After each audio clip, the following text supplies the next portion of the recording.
próprios objetos da cidade, eles também entram dentro dessa lógica da obsolescência programada. Embora seja apressado demais eu afirmar isso aqui, eu creio que a gente pode fazer essa inferência, né? Uma facilitação para o estímulo para o crescimento populacional, que também a gente já viu não é mais o caso, né? Até porque grande parte da população hoje, e até por conta dessa prática social que a gente verifica, né? Até mesmo nas entrevistas que eu já fiz, nas proximidades da Maré, a gente verifica que é uma população redundante, né? E a expansão geográfica para novas regiões, né? Mas essas regiões, elas têm de estar também, algumas vezes, elas também significam limites da própria reprodução do capital. Normalmente, o próprio Harvey fala isso, o capital cria um espaço, a sua imagem e semelhança, para que depois acaba sendo destruída, né? As áreas que foram obsoletas, elas precisam se tornar capital circulante ou precisam de entrar na circulação. As requalificações, as reformas urbanas e as operações urbanas, de alguma maneira, elas parecem com esse papel, né? Então, o quadro da crise recente, a professora Leila Cristina diz, ela já havia adiantado, eu não vou me deter muito não, mas a partir de 2001 estoura uma bolha na internet que vai ser agravada pelo atentado de 11 de setembro, e uma das possibilidades, ou de umas saídas aventadas, foi a partir do Banco Central norte-americano, vai iniciar um ciclo de redução das taxas de juros, com isso estimula o consumo, sobretudo no setor imobiliário.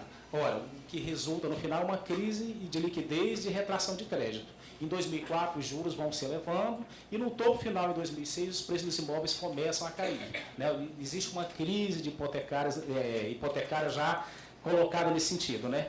E 2008 ele passa a ser muito significativo, sobretudo aqui no Brasil, né? Seria um momento da desaceleração econômica, né? Se junta exatamente a essa ideia de responder com pacotes. De alguma maneira, essa foi uma tentativa muito rápida, na verdade, de retomar ou de tentar identificar os pressupostos dessas intervenções urbanas recentes, né? Não quer dizer que elas já não haviam acontecendo anteriormente. A partir de 93, com a era César Maia, o Rio Cidade, que o professor Márcio já apresentou, mas o que nos interessa mais ou menos é como é que se intensificou a partir dos anos, a partir de 2008, né, que vai marcar exatamente um novo ciclo, vamos dizer assim, se a gente pode colocar nesses termos, no sentido de que começa exatamente essas grandes intervenções, utilizando o caso do Rio de Janeiro, e alguns desses projetos estariam até mesmo no Brasil, né? No Brasil inteiro. No Rio de Janeiro, em algumas áreas, até por conta dos mega eventos, começam a se colocar aí no primeiro plano os BRTs, né? Colocando exatamente dentro da mobilidade, né? Dentro no leque de melhoria da mobilidade. Eu fiz um percurso, né, curiosamente, do BRT, o último que foi inaugurado, que liga o aeroporto à Alvorada. E eu percebi também o período das obras, eu estive acompanhando e verificando, e vi que muitas áreas foram arrasadas, né? Muitas áreas de populações de baixa renda, né, foram tiradas para passar o BRT. E o BRT ele vai cortando vários bairros do subúrbio, né? Mais uma vez fragmentando, mais uma vez dentro de uma lógica fragmentadora e que vai... Eu não esqueço de uma das propagandas políticas, que aparece uma empregada doméstica, uma diarista, sugerindo que era uma diarista, e aparecia um atleta. Os dois iam apostar corrida para ver quem chegava no lugar, né? A ironia é o seguinte, será que se não existisse BRT, ela teria de correr para trabalhar? Né? Então, a gente vai vendo essa banalização da vida nesse sentido, né? Inclusive utilizada de forma ideológica, que nos interessa mais diretamente, eu vou falar um pouquinho mais à frente, né? As UPPs a gente já comentou, parte delas aqui, eu acompanhei em parte a instalação das UPPs na Rocinha, né? De alguma maneira eu estou acompanhando agora, ainda de forma muito marginal, a instalação da UPP lá na Maré. E, de alguma maneira, a própria mídia ela vai mostrando, ela vai tornando essas ocupações espetáculo, ela vai tornando isso representação, o que é assustador, né? Porque também leva a uma certa banalização da vida. Numa das conversas que eu tive com uma das pessoas que eu venho conversando lá na Maré, a gente viu na televisão os cavalos da polícia chegando, os tanques militares também chegando lá na Maré, e ele me falou que as crianças também, e sugerindo uma proximidade da retomada da polícia sobre os territórios, né? E aí depois ele me informou que uma das mulheres que subiu no cavalo, ela depois teve as pernas quebradas. Né? Então, uma coisa é o que a gente vê e a outra coisa é olhar essa prática social. Por isso que eu insisto muito nessa prática social vista de forma dialetizada, vista ela dentro de um movimento e bastante tensionado. Né? A linha 4 do metrô, a gente também já sabe qual é o desdobramento dela, a operação urbana, que também tem sido muito comum, não só no Rio de Janeiro.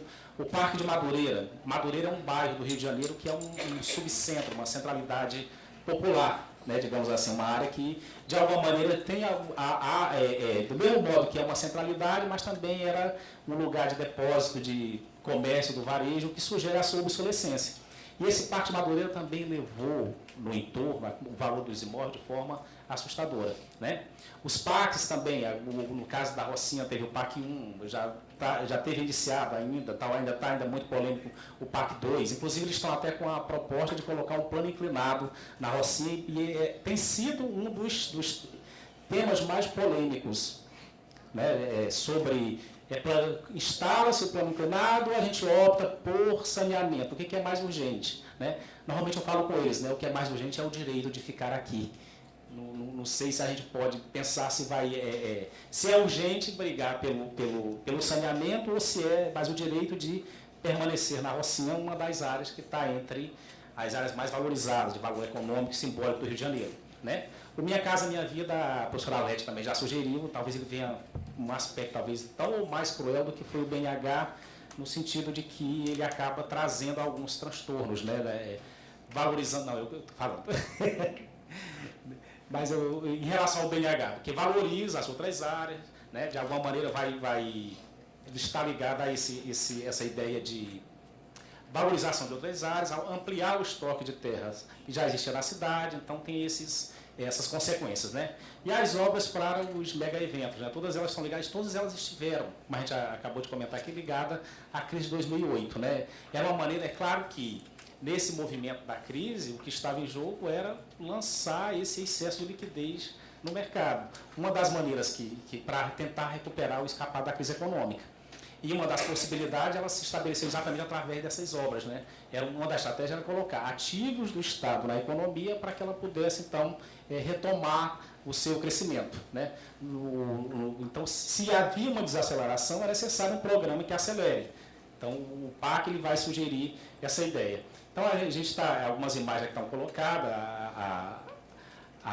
essa imagem da amarela vai revelar muito bem isso. Né? Não é uma política de segurança pública, mas está ligada exatamente à militarização, à formação de território de contenção.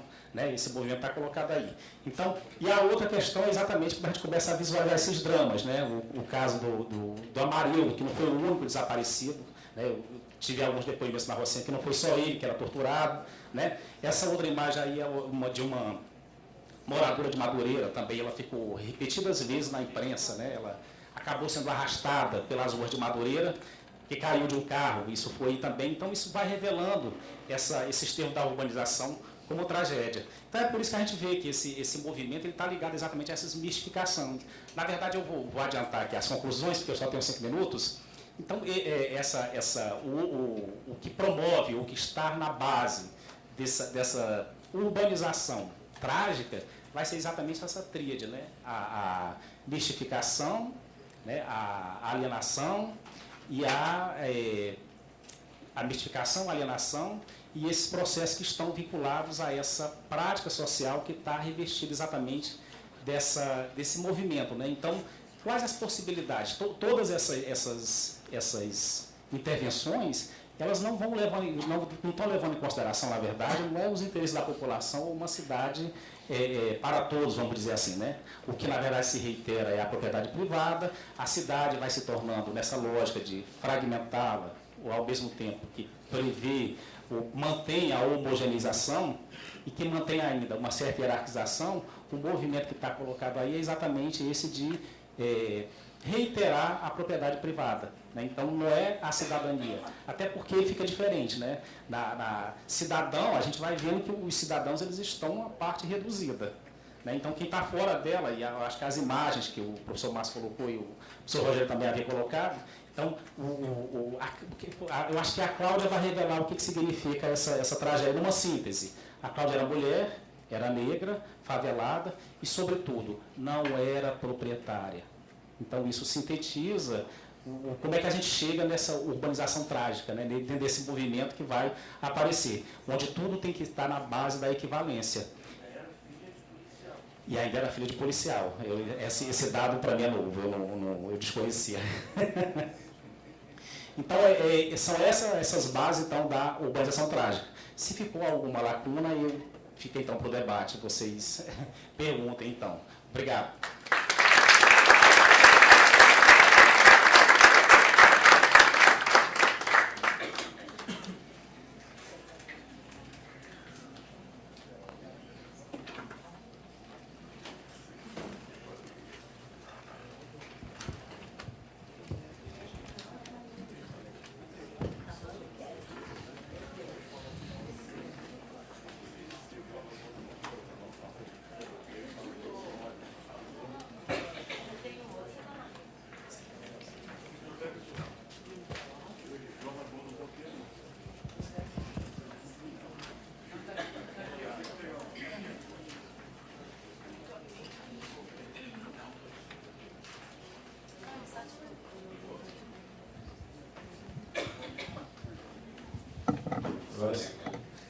No momento, então, a gente abre para um bloco de perguntas. 2? No princípio, 1. Depois, talvez 2. Bom, parabéns a vocês todos aí, porque, embora o pessimismo acaba muito grande, e com essa organização trágica, da tragédia e essa perversidade, ficou ainda pior ainda o cenário. Mas, enfim, né? Eu tenho duas questões, gostei muito, foi muito provocativa as questões que foram colocadas, e uma para a Arlete especificamente e uma para o Zé. Arlete, é o seguinte, eu fiquei pensando que você localiza em 2005, né, e acredita a mudança para um projeto desenvolvimentista, a questão de que frações, você vai localizar, numa perspectiva, numa leitura gramsciana, você vai localizar isso no interior do bloco do poder. Eu acho que pode não ser isso, tá? Porque não é uma fração de classe dominante, nem necessariamente hegemônica, mas uma fração de classe, que vai projetar, né, esse desenvolvimentismo. Eu acho que é muito mais por conta dos intelectuais orgânicos que vão, do ponto de vista da política, fazer o projeto político, retomar esse projeto político. Não seria a partir de uma fração do ponto de vista econômico dominante, mas seria a partir dos intelectuais orgânicos que vão retomar um projeto que desde 90 havia se perdido. Então, não sei se eu só estou raciocinando em voz alta. E para o Zé, você falou assim que a norma não se revela, né?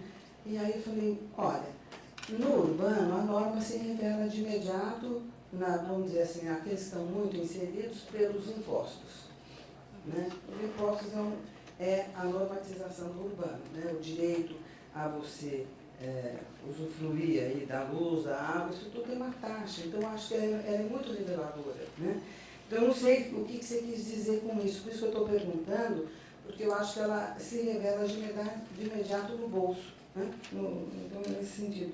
E se revela também para o sujeito que, de uma forma insurgente, ocupa um terreno. Então, eu acho que ela é muito visível, seja para aquele que paga imposto ou aquele que se insurge contra a propriedade e ocupa um lugar. Então, só para você falar, para eu poder entender um pouquinho da norma.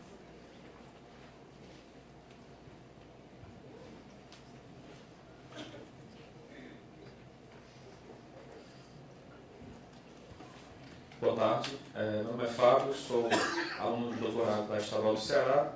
Parabenizo aos professores pelas questões e informações colocadas. E eu tenho duas questões, uma para a professora Arlete e outra para o professor José da Silva. Professor, se possível, que a senhora pudesse explicar um pouco mais sobre a ideia do Minha Casa Minha Vida, associando a reconfiguração do território urbano nacional. E a senhora coloca como um contrabalanço, né, a crise financeira. Então, se a senhora pudesse aprofundar um pouco mais isso, e se possível, se a senhora tiver já assim, alguma leitura a respeito, da relação entre o Minha Casa Minha Vida e o outro lado da construção civil, que seria o auto-status, a construção do auto-status, né? Então, assim, como esses dois lados, de uma mesma maneira, estariam se relacionando. A construção de auto-status, né? Ou a construção de luxo.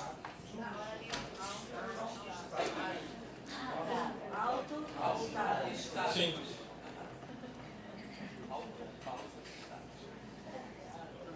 Então, se a senhora pudesse estabelecer uma relação entre eles, e para o professor José, partindo da política, né, pensando, estava lembrando, enquanto você falava dos movimentos de 2013, de dois outros movimentos, das diretas já e dos caras pintada. E eu lembro pouco, mas do que me lembro da época de Collor, ainda era adolescente na época, era um pedido também por mudanças da política, né? Por uma forma de uma política mais limpa, mais legítima, enfim. É possível a gente estabelecer alguma relação entre esse movimento e o movimento que nós vimos no ano passado? Se sim, em quais aspectos, né? Mas também como eles se diferenciam? Temos mais perguntas?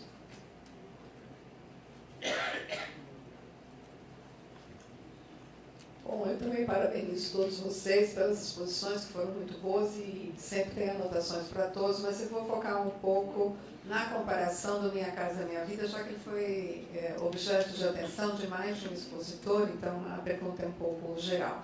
Eu acho que um ponto que interessa muito a nós da geografia é analisar as diferenças deste programa em relação aos anteriores, financiados também pelo Sistema Financeiro Habitacional, no que se refere à maior liberdade que foi dada agora para as escolhas espaciais desses empreendimentos.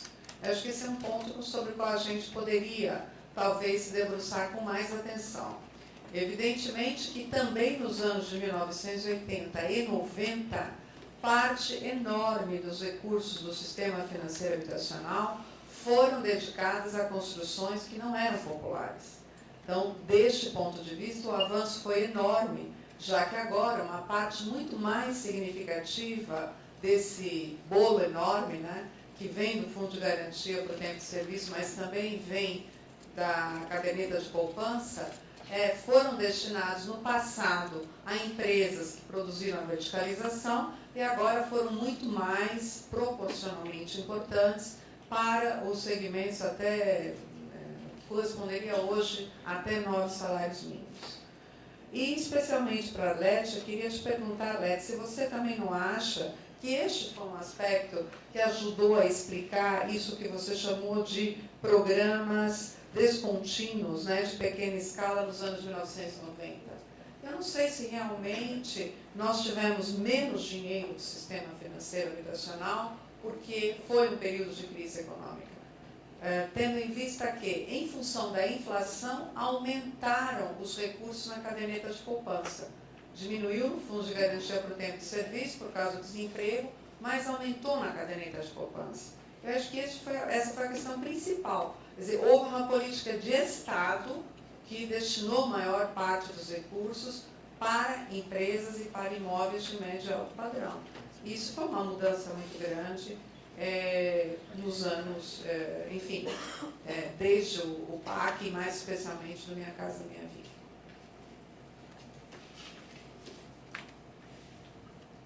Mais alguém? A gente pode passar para os professores? Ok.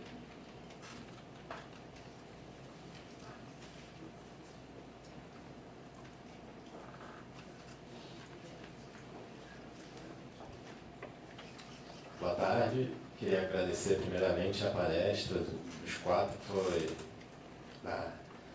dos 13, da quarta, foi muito bom. Eu queria fazer uma pergunta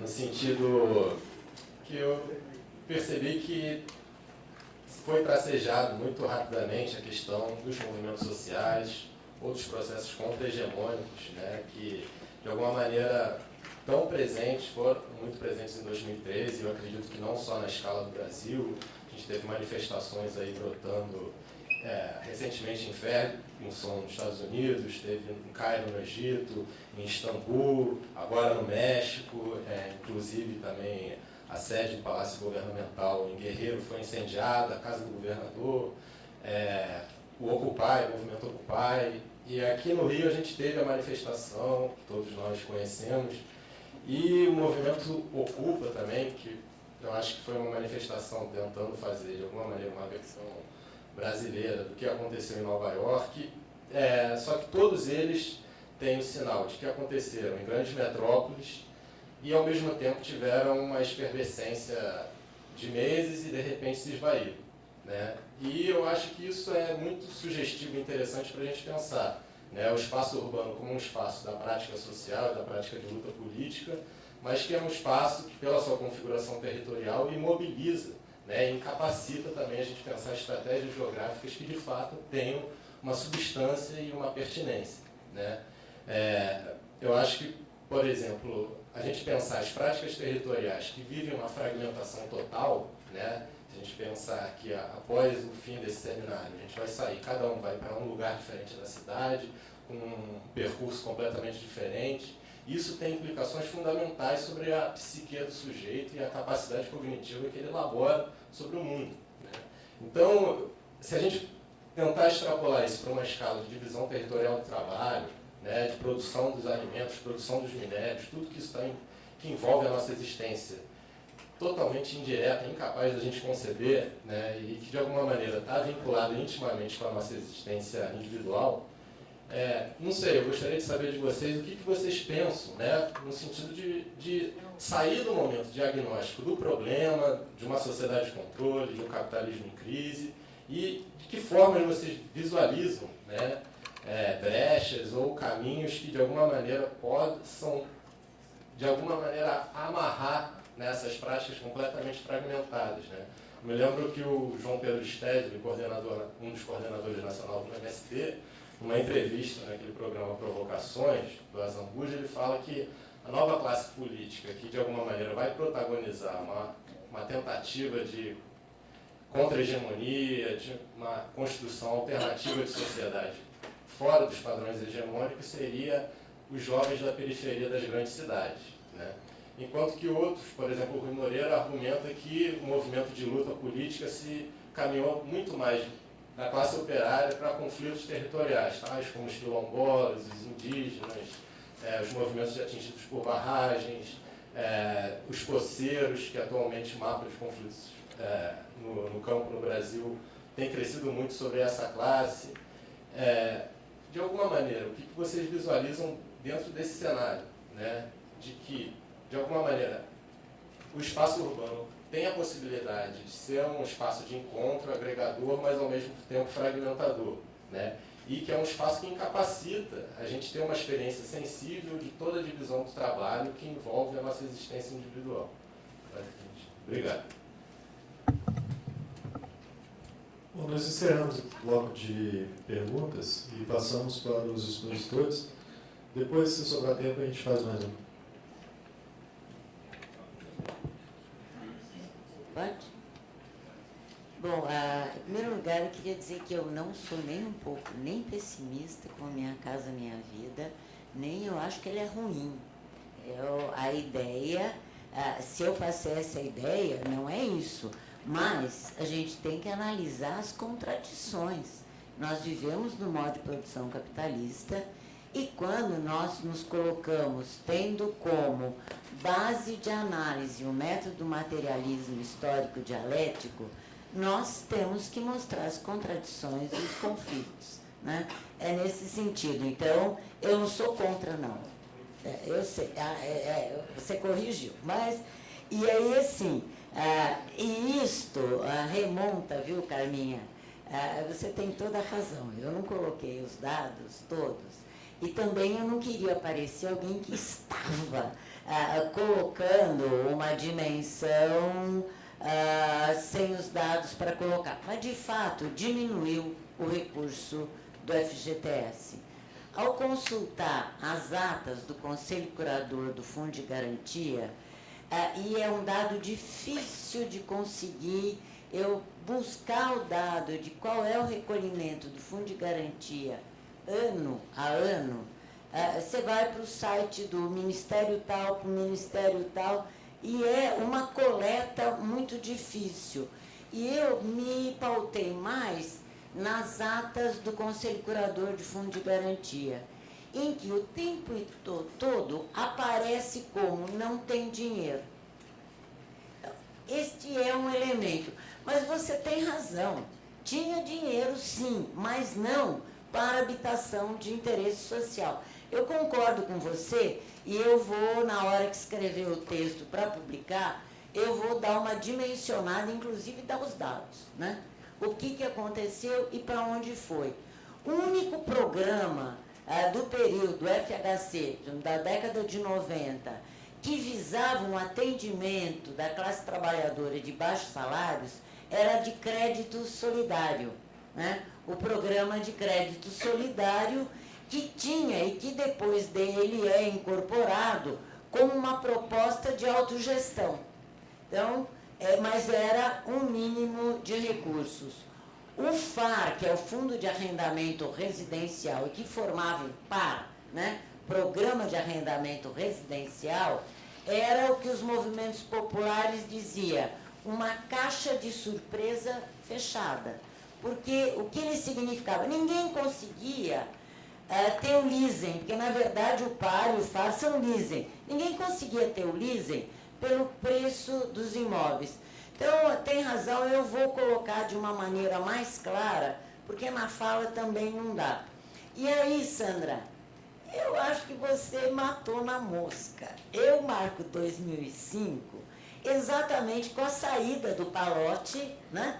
O Palocci e a entrada de um outro grupo que é do mesmo partido, mas que é heterodoxo na questão econômica.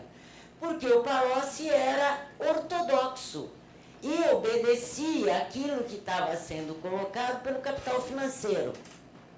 Na medida em que muda e passa a ser economistas de cunho heterodoxo e que, portanto, passam a ver o investimento como um motor da economia, investimento de Estado.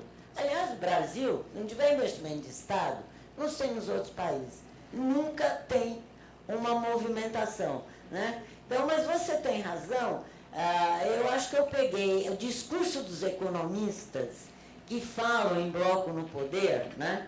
E acabei falando, mas você tem razão, é realmente um intelectual, e eu agradeço porque acho que é importante que a gente tenha a clareza teórica para poder fazer as colocações. Então, eu não só concordo, tanto é concordo com você, com a Carminha, e agradeço porque no texto vai estar mais claro. Bom, eu esqueci seu nome.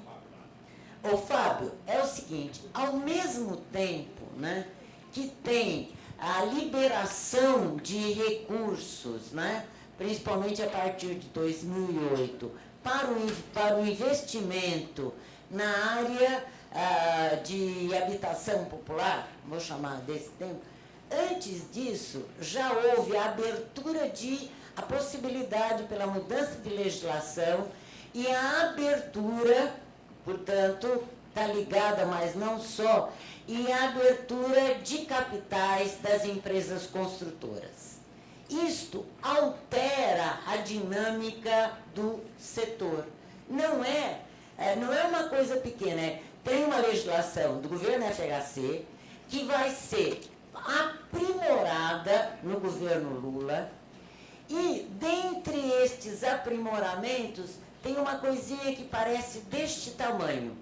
É a possibilidade de criar a sociedade de propósito específico. O que é a sociedade de propósito específico?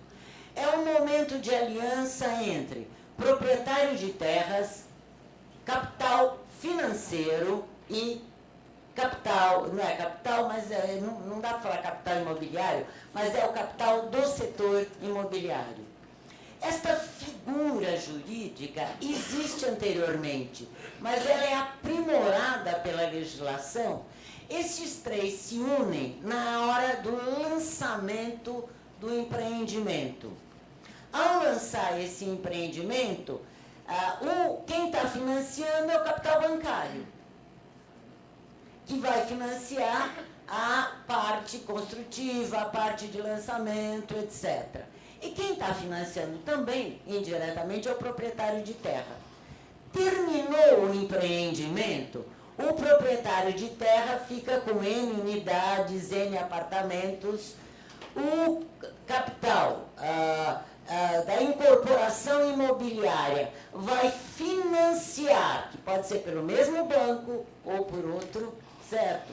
Para o comprador, e você tem o capital financeiro já financiou, ele vai receber os juros dele. Acaba a sociedade de propósito específico. Ora, isto é a financiarização de um setor que tradicionalmente não era financiarizado. Então, a gente tem esta dinâmica. E tem uma dinâmica que a gente tem discutido, a Carminha tem um livro sobre isso, eu tenho um artigo sobre a questão dos loteamentos, que eu chamo de morados, porque eles são ilegais, né? Juridicamente, eu costumo dizer que, além de tudo, são ilegítimos, porque eles fecham em suas terras áreas públicas, alterando, portanto, né? Eu acho que tanto o condomínio quanto o loteamento fechados, eles alteram a escala da propriedade. E a propriedade de raiz, aqui no Brasil, a propriedade é um elemento da desigualdade social. O Gessé de Souza trabalha essa dimensão muito bem, mostrando, dentro dessa dinâmica constitucional, desde a primeira Constituição, antes ainda de Constituição, desde a época da coroa até hoje, né? Então, eu acho que tem essa dinâmica de mudar a dimensão da propriedade. Porque entre muros você tem não só a propriedade do lote, mas também das áreas de uso comum e, no caso dos loteamentos, que fecham as áreas públicas. Então, nós temos todas essas leis, etc., elas favorecem uma dinâmica do setor imobiliário que não é só no Minha Casa Minha Vida. Olha, teria muita coisa para falar, mas eu vou parar por aqui, porque senão eu vou longe. E tem uma coisa que é interessante, que eu vou colocar, são os dados de financiamento. Eu vou colocar na apresentação, porque a gente percebe que o financiamento também tem fundo de garantia, tem FAR, etc., mas tem muito do SBPE, Sistema Brasileiro de Poupança e Empréstimo. Quando a gente vê o quadro, fala, mas onde é que está o fundo de garantia? Porque o que aparece mais mesmo é o Sistema Brasileiro de Poupança e Empréstimo, com juros diferenciados, etc. Bom, eu falaria muito, eu vou parar por aqui, né? Eu vou tentar seguir a ordem. Primeiro, Sandra, com relação à clareza das normas na discussão do direito à cidade e o acesso à cidade, compreendendo o Edésio Fernandes, no livro que eu também tenho, um texto, Cidade Ilegal, ele vai mostrar que o Brasil é muito mais ilegal do que legal, que a legalidade existe o Estatuto da Legalidade, mas que essa legalidade não é cumprida. Aí veja, então, o que institucionaliza o acesso à cidade. A cidade, então, veja, no Pacto Federativo, a gestão se dá mesmo do plano municipal. É onde está o gestor, quem tem contato com o cidadão. Esse município, ele tem uma lei orgânica, que é a Constituição Municipal. Ele tem uma lei de uso e ocupação do solo, uma LUAS. E ele tem, a partir do Estatuto da Cidade, um plano diretor, se ele tiver mais de 20 mil habitantes. E nós temos uma quantidade enorme de municípios com mais de 20 mil habitantes. No entanto, com todos esses preceitos legais, o IBGE continua classificando a habitação como ilegal, como subnormal ou informal. ele vai classificar, então não há um reconhecimento sob essa perspectiva, não há clareza nas normas, e quando nós vamos pegar, então é claro que você tem taxas, tem impostos e tem tarifas, mas como que chega na área da favela? O próprio, em termos clássicos, a cidade brasileira era só a cidade formal. Nossa cartografia urbana nunca considerou as áreas de favelas ou de assentamentos chamados informais. E o Google Earth, agora, pela primeira vez, está fazendo cobertura de favela, aqui no Rio de Janeiro, só no Rio.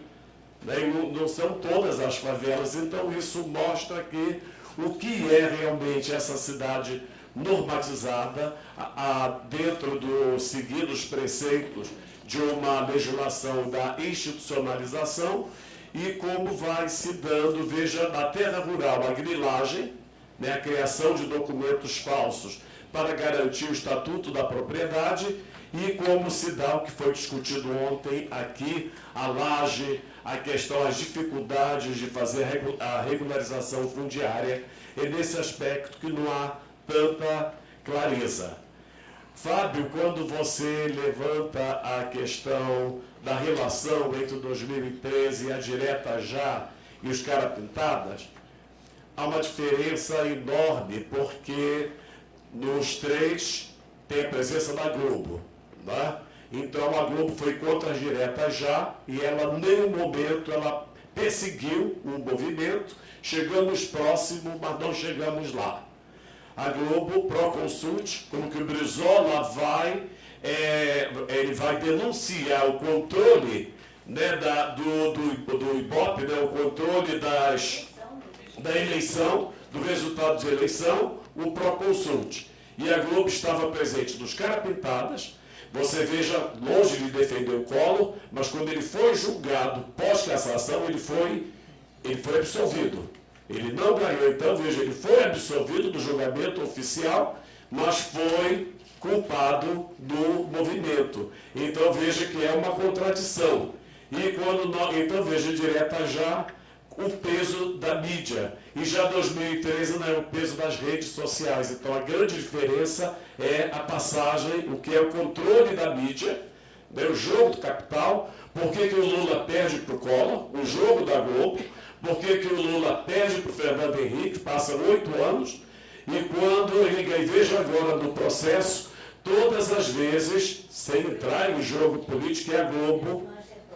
Ela toda vez que entrevistava a Dilma, pegava a Dilma de costa, andando, saindo de costa. As piores tomadas da Dilma era da Globo, e ela privilegiava o candidato, o Aécio. Então vejo o peso da manipulação da mídia. Então eu vejo a Globo, o The Globe, né, como que sempre é fortemente, né, por trás, né,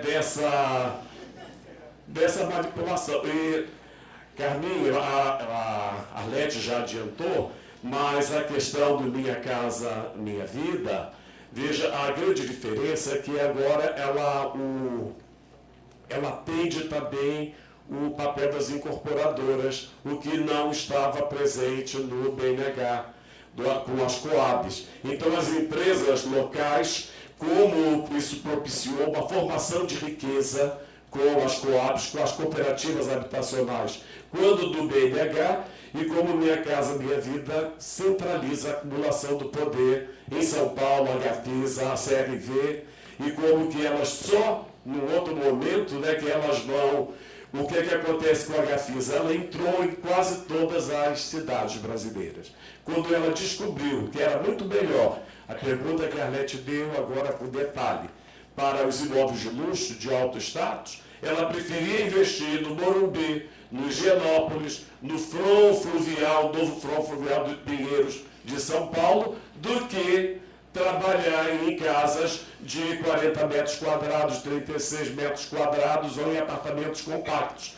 Então ela entrou com toda a sede ao pote, depois foi retraído e fazendo consorciamento com as empresas locais, porque são essas empresas que conhecem os juízes, são essas empresas locais que conhecem a tramitação da regularização fundiária, dos registros de imóveis.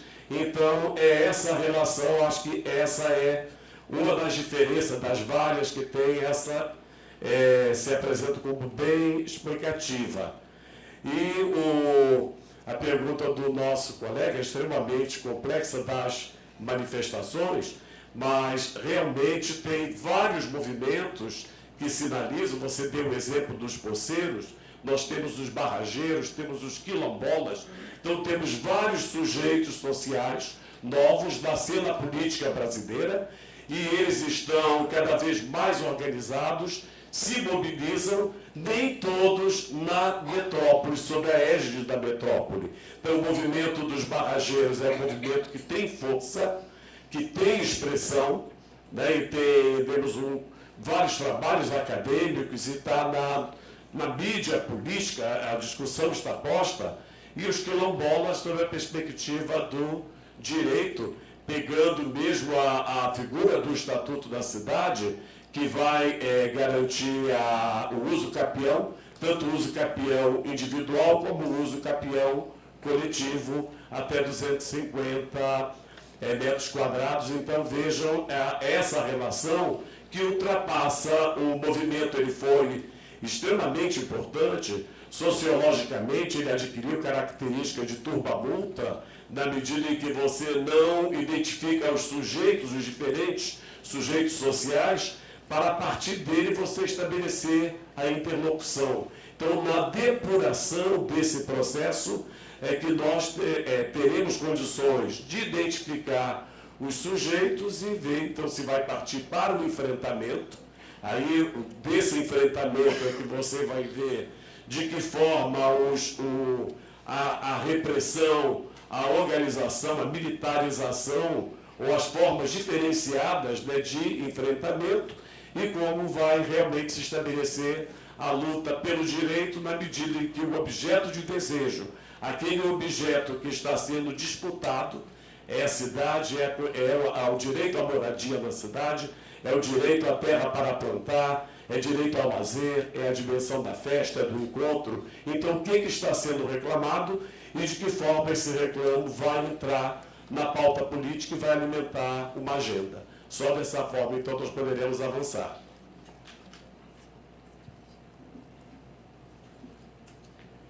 Bem, não foram dirigidas diretamente a mim, mas duas coisas me chamam a atenção, né? A Carminha, quando levantou a questão das escolhas espaciais, né, em parte do Minha Casa Minha Vida, é uma coisa a observar e a estudar.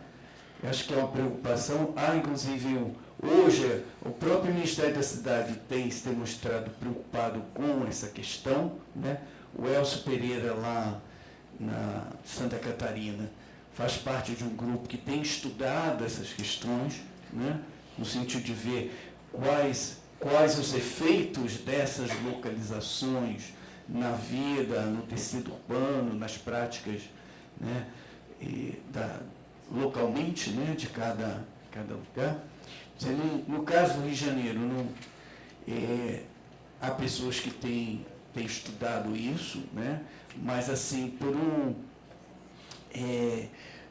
naquele mapa que eu coloquei aqui pela localização, né, a primeiro momento, né, primeiro olhar, reforça uma segregação socioespacial já na cidade, né? Quer dizer, só há um projeto que está na área central, todos os outros estão fora, e não estão fora, não são os velhos em outros subúrbios, eles estão exatamente para a Zona Oeste, para onde no passado eram os lugares com maior estoque de terrenos, mas também um lugar dessa periferia, entre aspas, se tem um lugar na cidade do Rio de Janeiro mais parecido com as periferias sociais, né? Lá de São Paulo é a Zona Oeste. E a concentração, vocês viram lá, de projetos naquela área, inclusive com remoção de população em áreas do Barra e Recreio direcionados para lá também. Então, queria só falar, porque é um problema, já é uma área com problema ligado ao transporte, né? mobilidade e os equipamentos, né, coletivos, né, que são, assim, menor número ali. E comentar o que o João, né, João levantou. Eu acho muito importante a tua questão, porque está nesse limite das tensões que são do cotidiano, que vão aflorar numa insatisfação muito grande, né? Eu acho que cresceu, acho que tem um ponto em comum com o movimento social lá na década de 70, no período da ditadura, né? Porque cresce uma insatisfação em relação ao institucional e ao Estado, nesse sentido, né? Em algum momento, se chegou a definir, nos anos 70, o movimento social como aquele de reivindicação dirigida ao Estado, né? Lembro de textos que eu li, né? Acho que Anne Marcussen, isso, não é isso? Que ela definia dessa forma, né? Ou seja, depois os movimentos, a sociedade se democratizou, veio a Constituição, né, cidadã de 88 e tal, e eles se difundiram assim nos alvos, né? Eu diria, mas sempre teve uma presença forte do Estado.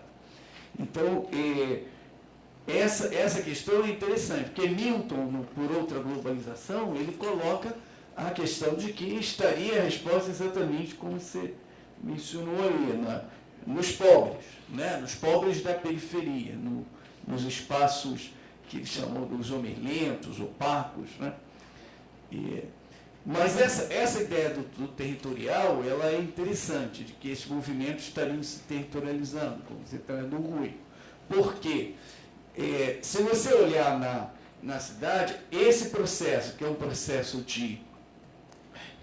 da metrópole, de conformação dessa metrópole, tá, pós-fordista, é um processo de formação, de multiplicação de muitos territórios. Né? Territórios econômicos, territórios políticos, legais, ilegais. Está aí o trabalho do Rogério, que, de certo modo, vem ao encontro disso. Né? Então, eu acho que há uma tendência à multiplicação, uma territorialização dos espaços e os movimentos girarem em torno, né, dessas lutas, né, territoriais, movidos por essas lutas territoriais. Então, é a minha leitura também. Tá bom? Obrigado. Então, João, eu penso o seguinte, olha só, acho que existe uma precondição para pensar quer dizer, se bem que a gente está pensando na prática, né? Agora, do ponto de vista do que a gente tem verificado, acho que o exemplo que o The Globe coloca é que a gente tem aí, olha só, do ponto de vista do que a gente está chamando aqui de mistificação, esse papel cabe hoje ao monopólio dos meios de comunicação, né? Porque cada vez mais isso vai exacerbando que a ideia entre as pessoas, ou pelo menos as relações sociais, se tornam relações entre objetos, né? Se tornam cada vez mais reificadas, fetichizadas. Então, essa consciência, vamos dizer assim, um termo já bastante muito recorrente se falar em termos de consciência política, mas que precisa de ser retomado agora em outros termos, pensando exatamente nessa questão da reificação, da mistificação, né? De forma que muitas vezes a gente está lidando com a aparência a representação das representações, porque muitas vezes a realidade ela acaba se tornando, ou ela se autonomiza, no caso, por isso que eu prefiro prática social, porque ela está sempre pressionada. E a realidade, muitas vezes, dependendo do contexto que se fala dela, ela fica autonomizada. Né? Então, eu acho que é colocar essa prática social dialetizada o primeiro momento para esse encaminhamento para a consciência, e ela orientar a prática social. Né? Então, porque as relações viraram relações entre coisas, elas ficaram fetichizadas em função dessa mistificação.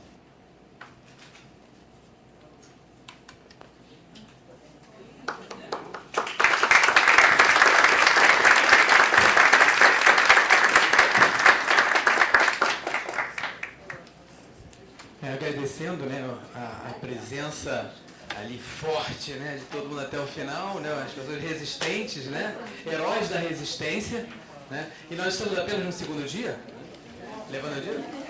Agora nós vamos, né, com o maior prazer, parece que já é o quarto, né,